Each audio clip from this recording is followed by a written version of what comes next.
Right, we can't avoid talking about this for any longer. It's the elephant in the room. Yeah. We are just, by the time you're watching this, possibly hours away from England's opening game of the World Cup. I will be pacing nervously up and down. That is how I plan on spending my entire Monday.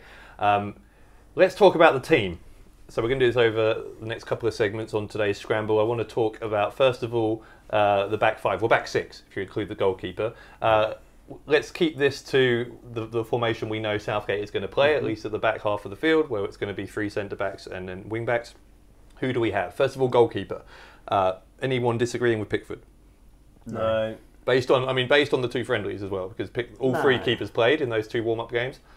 Pickford was fine. There's nothing to discredit him within there. They're much for muchness, aren't they? But he's Pickford, so I don't have a strong opinion against that. Fine. What's more interesting, I think, is the defence, right? Yeah. So let's talk about, first of all, the centre-backs. So we can assume, I think, he's going to go with Walker as right centre-back. Yeah. And then Stones.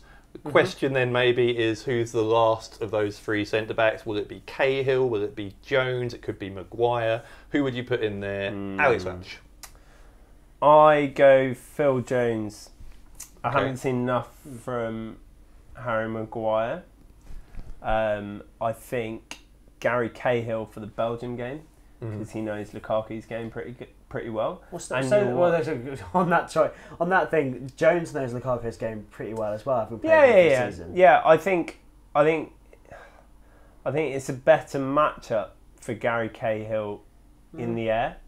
Yeah, maybe. I think, and to organise, just to go man on man, and to let the others take the runners. Yeah. Cahill's threat going forward. Cahill at the end of the season. Yeah, he had a great end of season, and I'm saying this, it's at the front of my mind because he just scored in those warm-up games. But actually, Cahill's scoring record for England is pretty good overall. But he's on set pieces, he goes up for corners, and there's that element to his game which maybe isn't in the others' games. I'm just a Phil Jones fan. I think I heard a story about someone was playing with him at Blackburn, and Big Sam was managing at the time, and apparently he could just willy-nilly just take it down and play a pass anywhere on the pitch.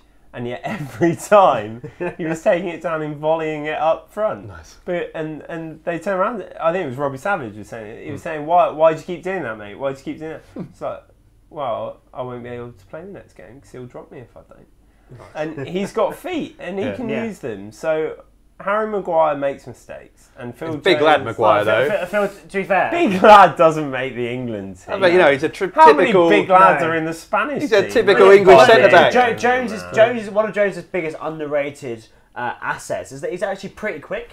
He's one of the top 5 quickest United players in the squad. And United are not a slow squad by any means.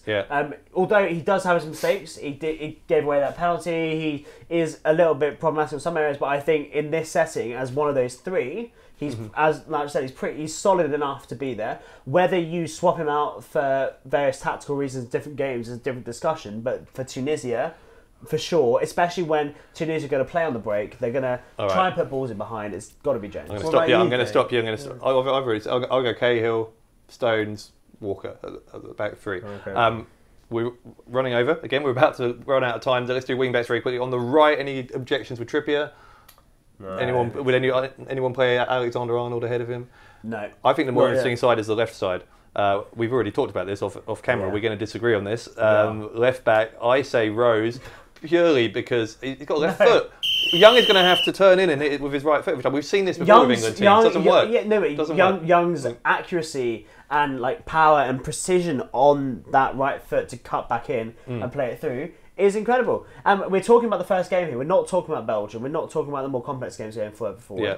If you want someone to run down the left, cut back inside, ping it in for Kane to head it in. Young is your man, and Young is the one who's going to get you those 4 or 5 crosses per game that are going to be goal-scoring opportunities that will set England up to get that goal difference early on. All right, well, you're a United fan. I'm a Tottenham fan. So this was perhaps inevitable. Let's go to a neutral, get the decisive word on this. Very quickly. Jamal no. Young. Sorry, Dave. Why? Danny Rose hasn't played all year.